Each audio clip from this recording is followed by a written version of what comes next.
What I think is really going to be interesting is what's going to happen with crypto projects that might be asleep at the wheel and who, because they're like a 5-person team somewhere or a 10-person team somewhere, they're not really getting access to this thing. Those are going to be kind of in a race against time the moment that this gets released, because you're going to have 10 people who need to find the main issues with their code before extremely well incentivized North Korean hackers do the same thing. So that's cool. That's what's going to get fun. And we're live. I think I say we're live, but we're like completely not live. we are live ourselves with more respect. Yeah. And also considering that the way that the peace ticket has threatened to end the world in nuclear holocaust like 5 times in the last week and a half, just being alive is something to celebrate, right? That's fair. That's fair. I just wanted to point out that I just as I was saying it, realized that I think I say that quite often. And in fact, everyone who's hearing this is hearing this on a massive delay because we're lazy about editing. Well, we're busy, man. We're not lazy. Yeah. Yeah. Well, yeah. Lazy about the podcast. In fact, I was in Cannes for ECC, and some guy came up to me at an event and was like, "I'm a religious listener of your podcast." And I was like, "What? Why?" Turned out he had some connection to you, Ricardo, which then explained it. I was like, okay, that makes more sense. Yeah, I mean, I'm still trying to figure out who that might have been because nobody has told me that they met you. So maybe they were trying to make it sound less creepy. I said, okay, shit, let's say there's no Ricardo. Yeah, I mean, I should probably start saying that, when I go to events, there's just flocks of fans waiting to get autographs. I mean, all our Apple Podcasts Gold subscribers. Yeah, it's all the metrics that are not public that are just through the roof. Okay, let's get started because we don't have that much time. So I wanted to quickly discuss Mythos. We'll probably discuss the whole Strait of Hormuz. How do you say it? Is it Strait of Hormuz? Just roll with it, man. Let's not get into pronunciation stuff. Okay.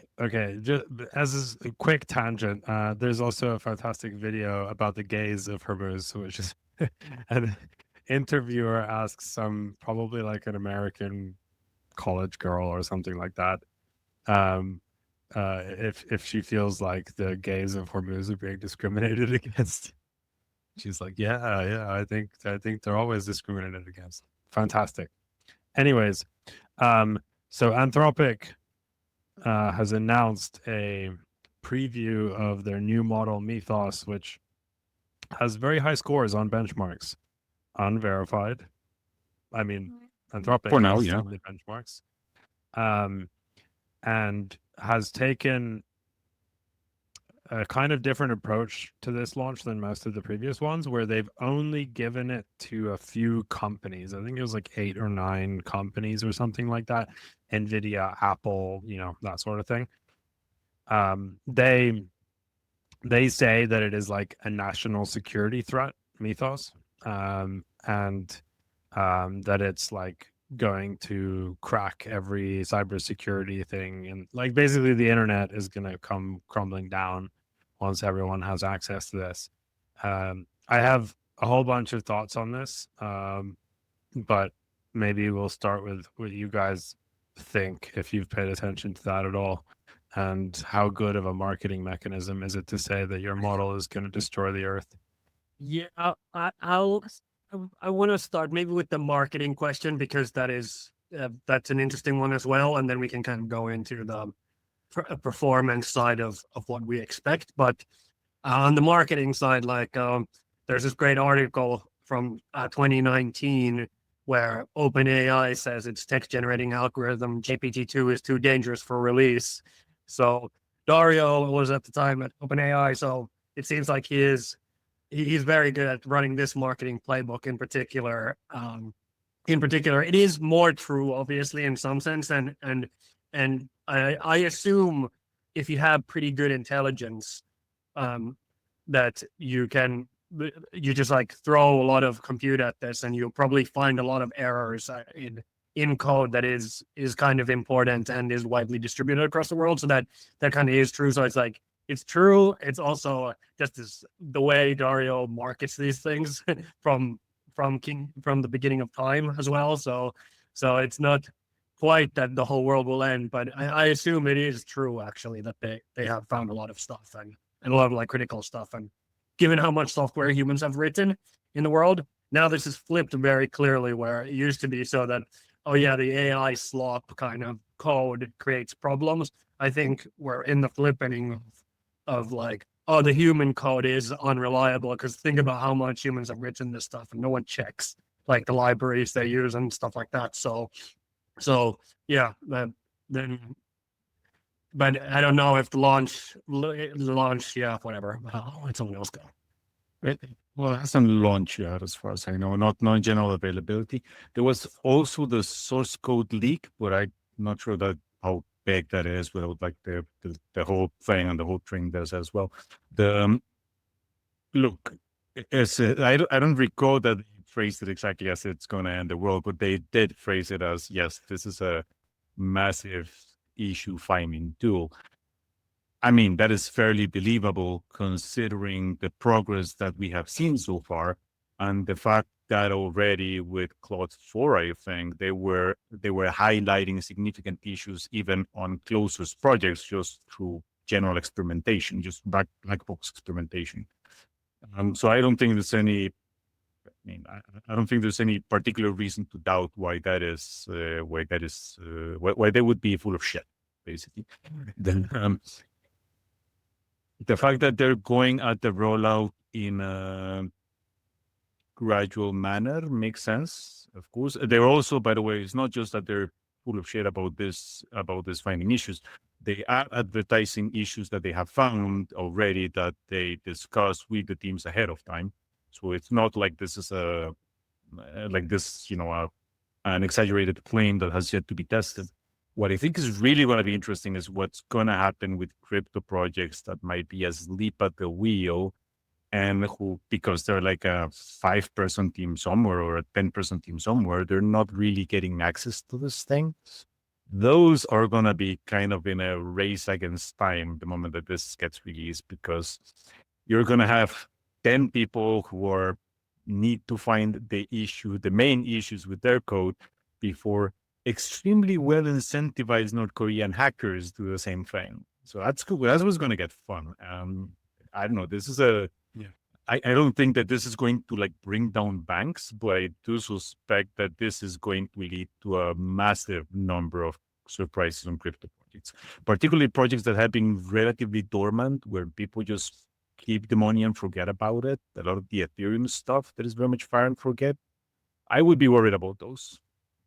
Yeah, I mean, it's huge honeypots that now anyone can do. So I have a few things. I'll start with like an interesting, just regarding the marketing. I think they're being like a little bit, I don't know if the unfair is the right word, but a little bit deceptive. So they have put out this story that like they'd locked up Mythos on some black box server, and then it had broken out and emailed the researcher, right? And that's all possible, right? Like technically speaking, that's all possible. However, the picture the story paints is like a Terminator type picture, where it's like this autonomous intelligence just like becomes free on the internet, breaks out of its shackles and whatever. And like, that's actually not what's happening. Like, how does the model have access to email? Part of the test, obviously. Like, it's not like this is like it runs on this hardware. It's not like it can self-replicate into different, like it's, and so the positioning they create is one which is like incredibly scary sounding to non-technical people, and then not nearly as scary sounding to technical people. And that kind of rubs me the wrong way. I mean, all the AI companies have been doing this for a long time already, where it's just like it's easy to freak out non-technical people with this stuff. And then when it comes out, people will be like, oh, it's a little bit better at whatever they're using it for. And if you're non-technical, like you're using it for like, I don't know, generating blog posts or something. Like it's having said that, so first of all, I think benchmarks are like not a very good way to assess model capability. For example, Opus 4.5 and 6, like it really didn't show up in benchmarks how good they were in a sense, right? Like in December and January, suddenly models got like really good.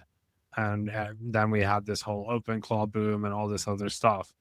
But that wasn't like super obvious from benchmark. It wasn't like suddenly some benchmark went up 40% or something like that. And I think that's partly driven by the fact that like the benchmark stuff is in the data sets. So everyone is benchmark maxing, basically training their model to be good at benchmarks for marketing purposes. But it's sort of like a little bit unrelated to the quality of the model. In terms of the cybersecurity thing, though, I think that's real, but I don't think it's like this model that suddenly is making it real. Like, I think it's already been the case that models, I think, are better at cybersecurity than, I would argue, any human, mostly because of the sort of how broad they can be. Like, humans just won't think of everything, and a model can like go over a huge amount of different options. I've done these sorts of experiments myself with Opus 4.6 and GPT 5.4. And like, if you ask it to like, in a testing environment, like try to exfiltrate some data out of some setup, like it's very good at doing that kind of stuff. And so I think that like as a scare makes sense. And then the question really is like, is this rollout strategy like the one that is optimal? And my guessing is that their logic is that if the models indeed are better than most humans, then you want to sort of like secure your infrastructure first with the models and then give it to everyone else. It does create a really weird situation where it's like a very small amount of companies that get to do that. It's sort of like, what about the rest? Like there's a lot of this Ethereum stuff on Twitter. It's like, okay, like that's great, but like we need it too. How do we get it? Like, how do you assess who should get it? Blah blah blah. And there are practical concerns, I'm sure, where they just simply don't have the resources to like go case by case and give it to every single company that would need it, and so on. So it seems like they're like, I kind of think they're doing the right thing, but from a personal perspective, I'm annoyed that I don't get access to it yet. Yeah, look, here's like, does it worry you that blockchains in some sense are a little bit more or a lot more vulnerable to kind of 0-day stuff than like in the initial setup, like kind of, that is actually worth thinking about, and like could be. I mean, bother is a strong word. I would say that if you are depending on blockchain stuff, your threat model needs to be different, right? Like there are threats in a bank. The bank may shut down, for instance, completely unexpectedly, or they may decide that for whatever paperwork you don't get access to your money. You do have the advantage that if somebody breaks into the bank's account, into the bank access, and executes a transfer because, I don't know, figured out how to figure out your password and one like time authentication, that's a repudiable transaction. So who gives a shit? So it's just a different threat model. And you need to prepare for that. Like I said, I wouldn't want to be in a fire and forget old smart contract when this key thing gets out. No. Well, there's kind of like, it's always worth remembering that like in the traditional Web 2 space, the attack surface is also way bigger. It kind of depends on what you take into account in terms of attack surface. If you take into account the whole sort of like UI, end user, key management, blah blah blah, that's a little bit different. But like if you're looking at just smart contracts, which are sort of like that's it, like in theory at least, that's kind of like what you're responsible for. The attack surface is fairly small. Like that's why the development capability is sort of constrained. Now you can argue that it's bigger than Bitcoin or whatever, but it's certainly much smaller than any sort of web application with 1,000 packages that you have no idea what they do. And there's essentially a lot of formal ETH proofing already going on, which provides you mathematical certainty. I was actually thinking not smart contract. I was thinking the chain, like. Yeah, well, chains, yeah, that's slightly different. I mean, on the smart contract front, like I think yes, there's bound to be exploits because just more people will be able to like do it pretty well, and this will keep happening. That's also kind of how it's always been. It's just a little bit more accelerated, and then we'll sort of like get things more hardened.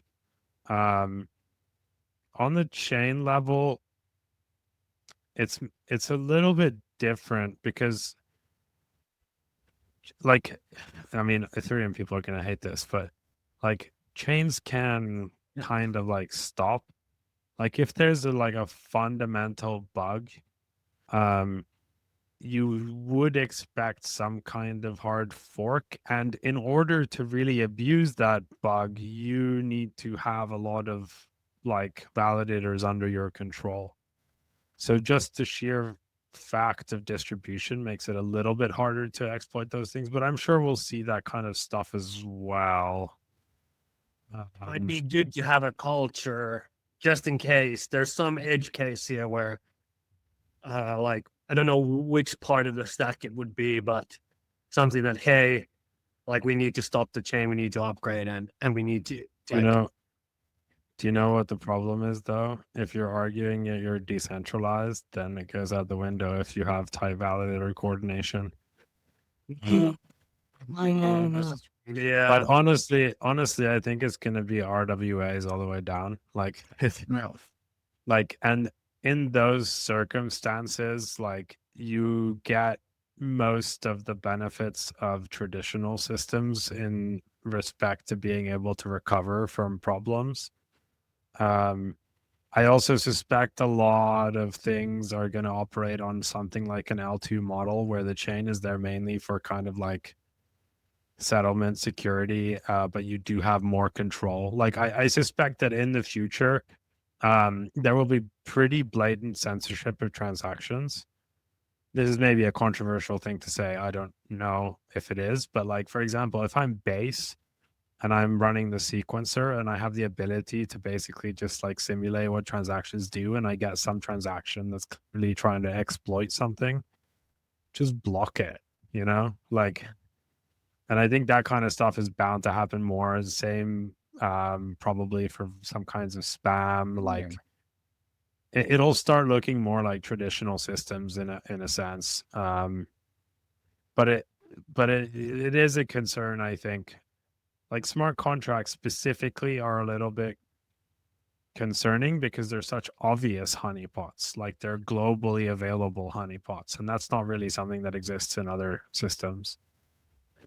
They're globally available honeypots, and they're also managed by a team that is likely not working 24/7.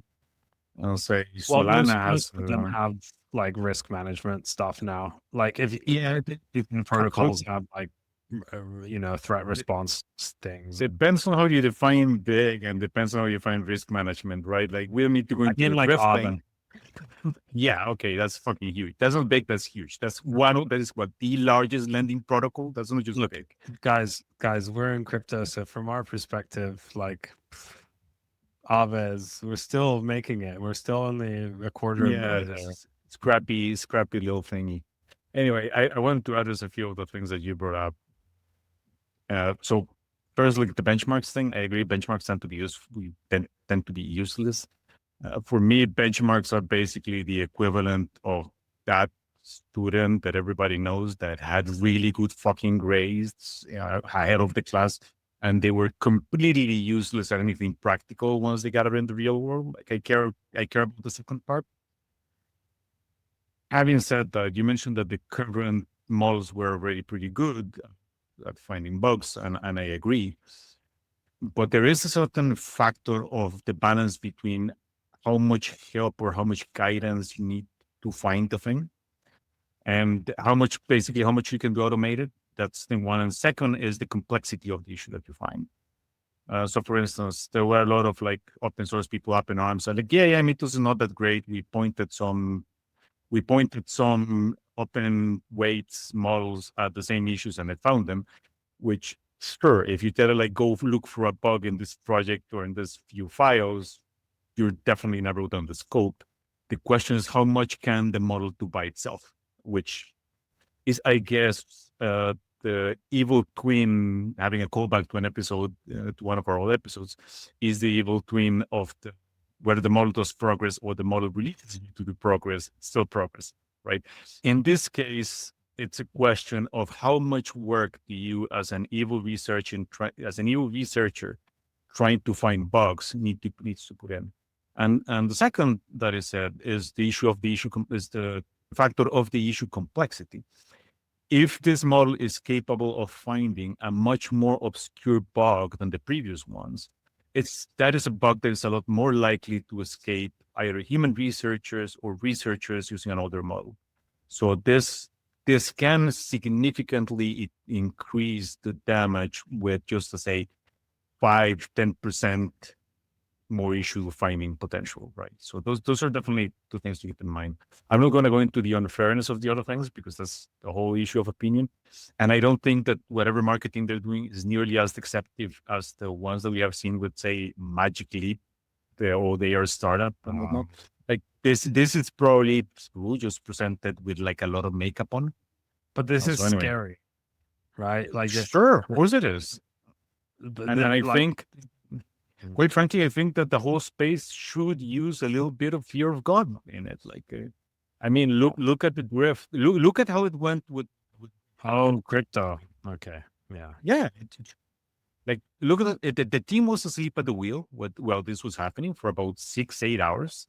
Then Circle did absolutely nothing for a while to freeze the cows. Like the space could used to be a little bit more vigilant.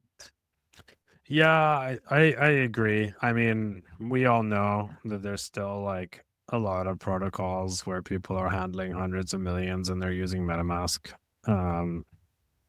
Like that stuff happens, and yeah, we for sure need to. And I think that's kind of one reason why the sort of enterpriseification, if that makes sense, is actually going to be good, because some of those practices, are going to be helpful. Like we are operating a large scale economy.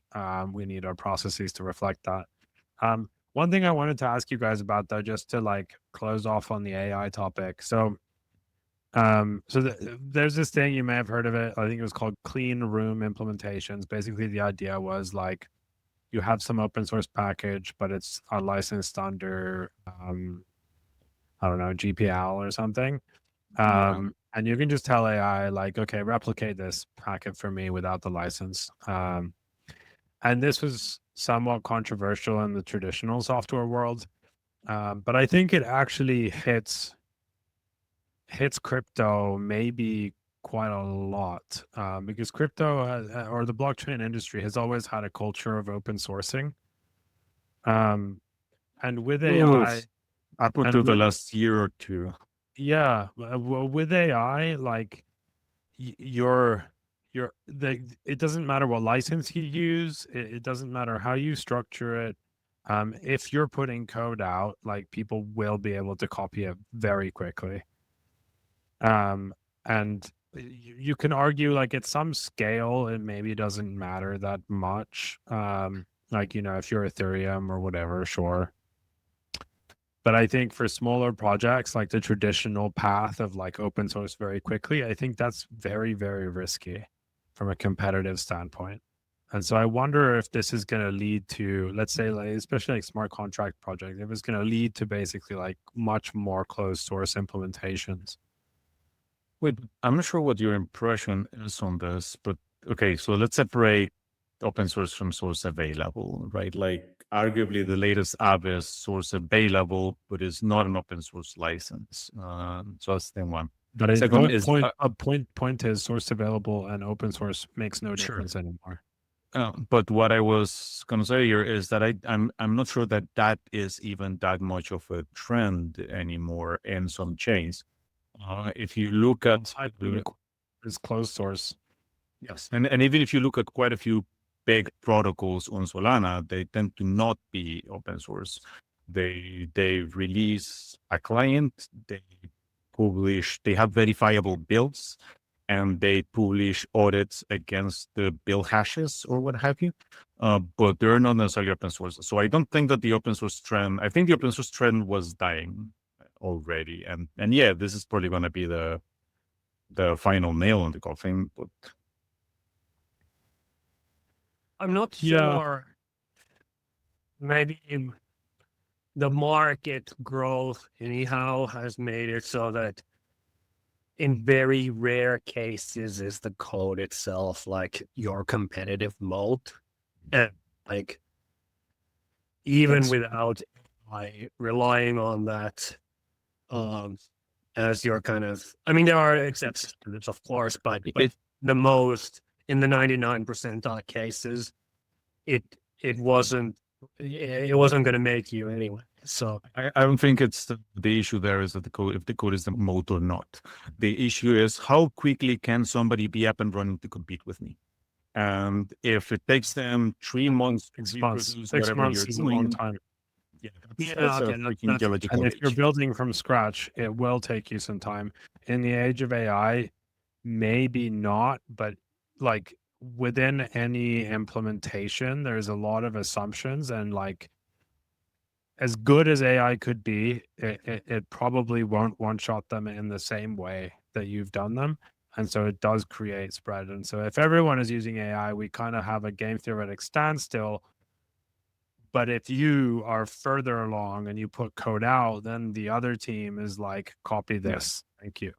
You know, and then they stay on par with you like as quickly as you're open sourcing. While otherwise you might have like a bit of headway. And so maybe it doesn't actually change anything as such. But it's just interesting to think about. The other side of it, by the way, is that it's way easier for just like random people to put out open source code if they're like not looking to commercialize or anything.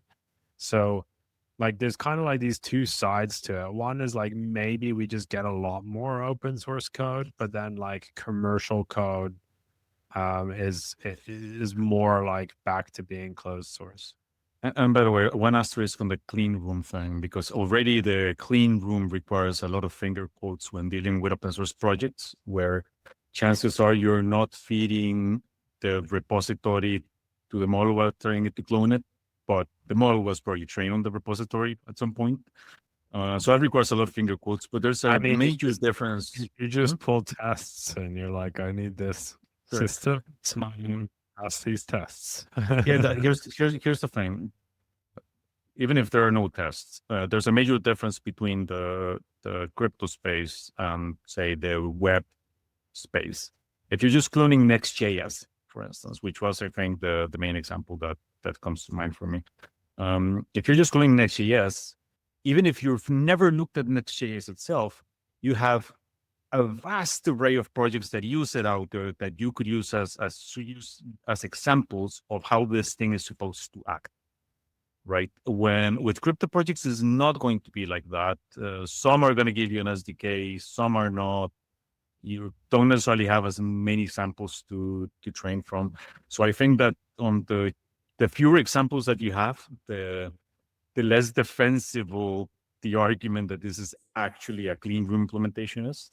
But I do agree that this is going to make competition basically faster, like or not. Yeah. Yeah, we'll see. in the Maybe meantime, I'll just completely useless point, but maybe I'll just add that maybe other aspects of the competitive landscape get speed up as well, which kind of balances it out a little bit. But that's kind of a useless point. You don't know how the dynamics play out, and it could be the opposite way. And there could be bottlenecks that it doesn't help with and stuff like that. But that also out there. yeah, I mean, there's this interesting way, like in which like you with AI you can like get stuff to market much faster, but then ultimately humans can't move that much faster in a way. So like I think what will also happen is that we'll get stuff to market faster, but they'll be in worse shape when they come to market.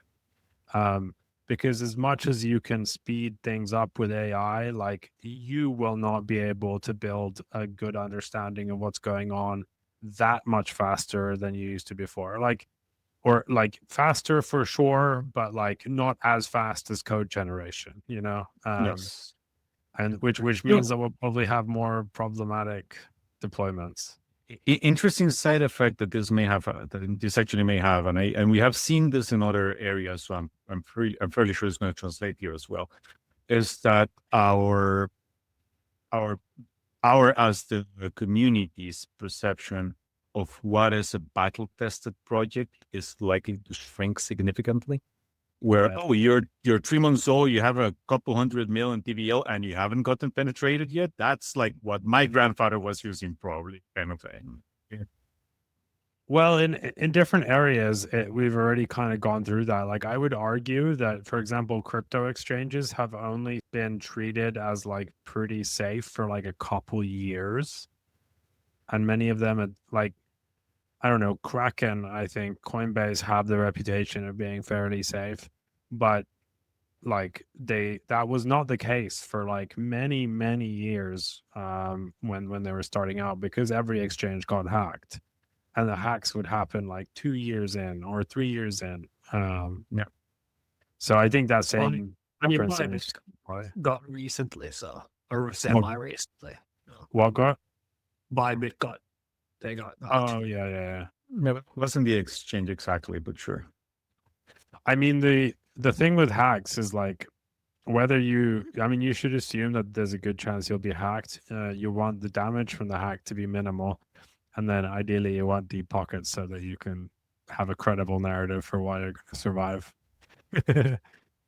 But I would argue most hacks have been existential to the projects, and the only thing is how well they've been able to paint the narrative that we're going to survive. Like the wormhole 300 million from Jump, like who actually transferred 300 million, guys? Like, come on. I've asked people this and no one's given me a straight answer. Like, what happened to this 300 million? Anyway, Strait of Hormuz, or depending on how you guys want to approach it, Gaze of Hormuz. Basically, Iran has said they want to toll for container ships and tankers passing through the strait, and they will charge for their toll in Bitcoin. And I think this is actually quite a big deal. Whether it actually happens or not is kind of secondary. But like I said before we started recording, like I think just the fact that they've like thought about what asset to take their money in, and obviously USD is off the table. They've just looked at all these different options and they've been like, "Fuck, man, we got to do Bitcoin." Like that. Just that seems to be the easiest, the most liquid, the most accepted. Yeah. It's a crazy position. But yeah, curious to hear what you guys think. And what were they going to take? US treasuries? And Financial Times originally, so some crypto sites. I'll just add that. It's not a Cointelegraph headline or like. Yes, and also it's not just on name source in Iran. I just looked up the name to make sure I quote it correctly. It's Hamid Hosseini, a spokesperson for Iran's oil, gas, and petrochemicals produce exporters. So one would assume that this person knows what's going on with Iran's oil. It does make sense. It does. Yes, it does. like you're not going to take payment in actual gold. That would be crazy. And so, but if this becomes a thing, like how many other countries is this going to kickstart? Like anyone who doesn't trust the US dollar and has any kind of like somewhat high velocity, like some use case where they need relatively low friction and they need to like get some not tied to the US value. Like I think Bitcoin is going to be the one, which is insane. It's a nation state currency now. And I'll say, you said in the beginning that it almost doesn't matter if it actually goes through. Like you can also make the opposite argument, which is if it goes through, it's even more like double the crazy. You know, like it does matter, like in some sense. But I mean, but if it goes through, it's crazy for short term price performance. But like the long term, the trajectory is the same, regardless of if a particular example happens. I mean, basically, it's not just that it's crazy; it's that I should have thought of this before they said it, because effectively, if you're going to charge at all, if you're on and you're going to charge at all, I don't see any other option, right? Like you're not going to send an inspector to come back with a suitcase full of cash from. Suppose that you trust the yen, you're not going to come back with a suitcase full of cash. You're not going to trust that your yen account somewhere is not going to get shut down at the US behest. Basically, the only thing that you can actually hold and not get fucked over by some other government at some point is this. And can you use this for, pay other things you need to into the country? You probably can. You're going to find someone willing to take it off your hands if the world's oil producers have already signaled that they're willing to be a constant buy pressure, basically. But I'll ask you guys a question. Do you think they're going to make actual on-chain transfers? Why else do you think they're going to show up with an off-chain wallet? Do you know how slow those things are in Bitcoin? Well, slow, like right, because oil tankers move that fucking quickly. Like moving some gold bricks in your ass, like. How long does it take to navigate the strait? I don't know. I mean, it doesn't really matter. I'm just thinking that there's going to be this like queue of oil tankers, and then it doesn't matter. This official is just sitting there waiting to get like 6 confirmations on their Bitcoin transaction. It doesn't matter for the simple reason that this is not a one-off game. This is a repeated interaction game. If this were Teemu trying to cross the Strait of Hormuz and pay for his yacht, then sure, we're never going to see Teemu again. But an oil exporter will need to eat them again. Sure. But like, okay, let's just think about this. Like if you were Iran, what other things could you do? Because I was just thinking like, why is Iran using Bitcoin and not launching their own shitcoin, charging and that? Well, do you remember this like thing where some Bitcoin maxis have talked about like the race to the game theory is that nation states essentially will behave like Sailor, like that. That's the kind of theory. Isn't this a great opportunity for some countries to start doing that? Who like, oh, you're the first to adopt it in this very big thing. I mean, we had those countries already, like in the last cycle, right? We had Venezuela, we had. We had El Salvador. We had even the talks of the Bitcoin, the US Bitcoin treasury, all that stuff. But I do agree that like the more this narrative penetrates, that it's actually going to be like not just store of value, but this sort of like highly untrusted store of value that you can transfer. Like the more nation states are going to think that they need some on their books. I don't know if the Ponzi-nomics works for nation states, but it might. The reason why Iran is not launching its own shitcoin is because for the shitcoin to have some sort of market value, somebody else would need to give them some sort of base currency for it. And then we'll go back to the same problem of what this base currency is. And where do you launch your shitcoin? I just find it funny that Iran could probably fund the war by launching the shitcoin and then just declaring that all the traffic through the strait they're gonna have to buy the shitcoin. You'd get speculators. I think if you're Venezuela tried that as well. Venezuela tried it with the Petron. Everybody laughed at them. if you're a country who is thinking about the kind of right mechanics of Ponziing it up in your favor, I do think that it would be the wrong move to try your own coin thing. I think the best move is to kind of tie your Ponziing it up and your success into something which is a bit more established. And BTC clearly is like hitting that, where you feel as a nation state, you're kind of very early on in the game, and you have an incentive to kind of run things from there, if that makes sense. You know what I mean? Like the kind of your own dollar is too short of a Ponzi. Whereas I think you guys are I think that you guys are just seeing this through the Ponzi lens. It doesn't need to be a Ponzi thing.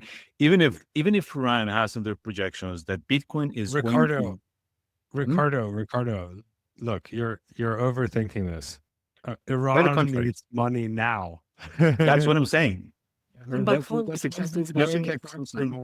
Ponzi mechanics, I mean the spirit of Ponzi, of putting oneself ahead in a financial game situation. You don't need to put yourself ahead. That's my point. Iran needs money now, and what Samu said. But even if in Iran's calculations, Bitcoin is going to spend the rest of its lifetime at under current value, it doesn't matter, because this is money this is value that they get to hold, and this is value. This is something that's going to have some value, and this is value that they get to acquire now, as opposed to large amounts of US dollars. Yeah. But this doesn't give them any speculative value. That's my point. And this gives them survival value. In the situation that they are, I would be prioritizing that. Okay. Just to be clear to listeners, we're largely joking. But I do think someone is gonna try. Some nations, Yes. like nations, like people are desperate at times, and they will do things. And the more of this sort of stuff happens, the more acceptable in some ways it will become to do these kinds of things. So we'll see. But I do think it's like, I mean, well done to Bitcoiners for getting to this point. Yes. Like, honestly, that's pretty crazy. And this is what this is for me. And this is basically what we're arguing about here, is a Maslow scale of needs for nation states. And yes, someone who's higher up on the Maslow scale of needs is going to get to the self-actualization, Ponzi up to my favor kind of thing. Iran's concern is much lower, food and shelter kind of thing now. I'll give it to the Bitcoin maxis from 2012 with the very big ambitions and dreams. Well done. Like that's not a... Yeah, they did it. You've said some incredible things, and some incredible things that are actually happening. So, like, it is worth just good job. Props to them. At the same time, some Bitcoin maxis do say outrageous things that are just completely irrational. But the funniest thing about this, actually, for me, is that the U.S. has spent a good chunk of time fighting crypto, and then they get the most fucking deranged president that they have ever had, who gets on the verge of starting World War III. And that is actually what kickstarts a potential Bitcoin nation state boom. That thing is so fucking weird. I mean, I need to go in a sec. So, like, in closing, just a little anecdote. A friend of mine was telling me he ran a governance company for like 4 or 5 years, and what killed their business eventually was that Trump came into power, and then all the projects decided to not do governance anymore. And so I think there is I think Trump being in power was in some ways good for crypto. It certainly gave us the first window to do stuff and get involved in the sort of traditional power systems and so on. Which I think was important. The narrative has shifted. The general kind of sentiment towards crypto is nowhere near as negative as it was before. Banks and everybody is involved, blah blah blah. At the same time, it will be probably like once the power changes hands again, like not necessarily that it'll all be rolled back. I don't think so, but there probably will be some kind of like swing back. And a lot of it, unfortunately, is now sort of narrative wise tied to Trump and all the other shit he's doing, which is not I ideal.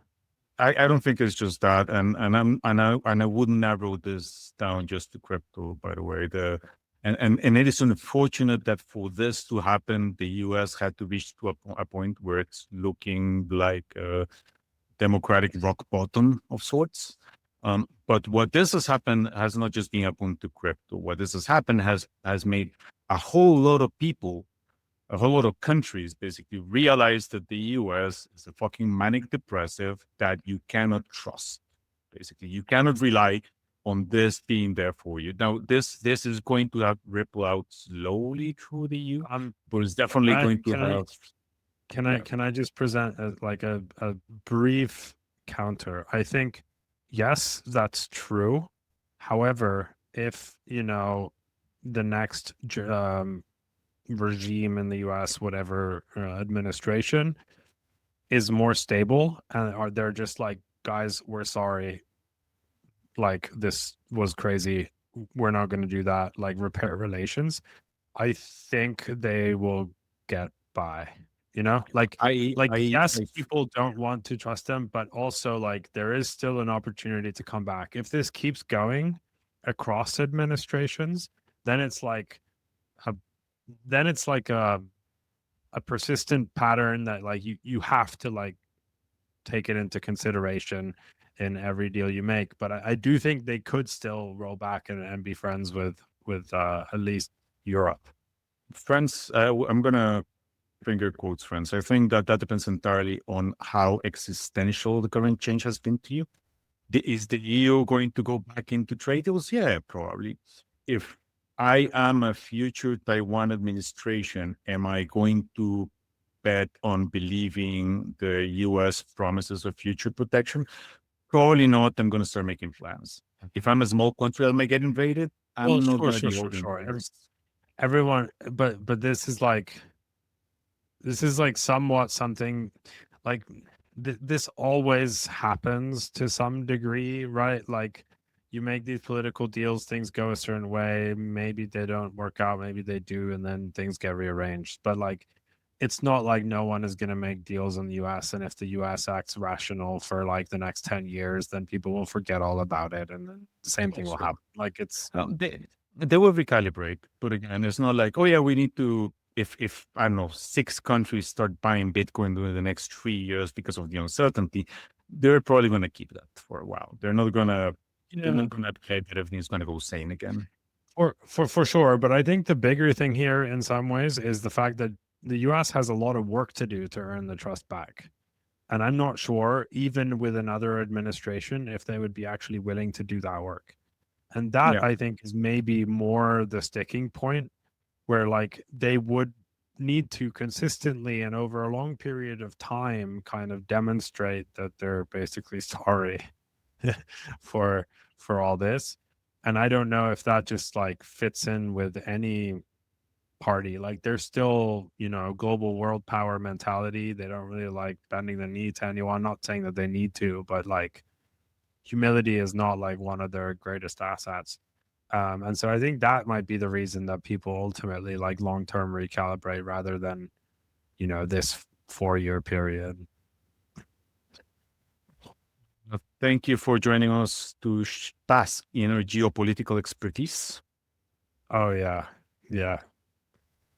We obviously are world-renowned experts in geopolitics. So take everything you hear as ground truth. Yes, I mean, Teemu needs to go offline soon to just advise some central bankers across the globe. But we'll get back to you with news of how that played out.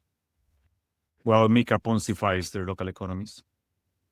Indeed. Happy to provide services where needed. That's it. All right. See you next time, everyone. Ta-ta.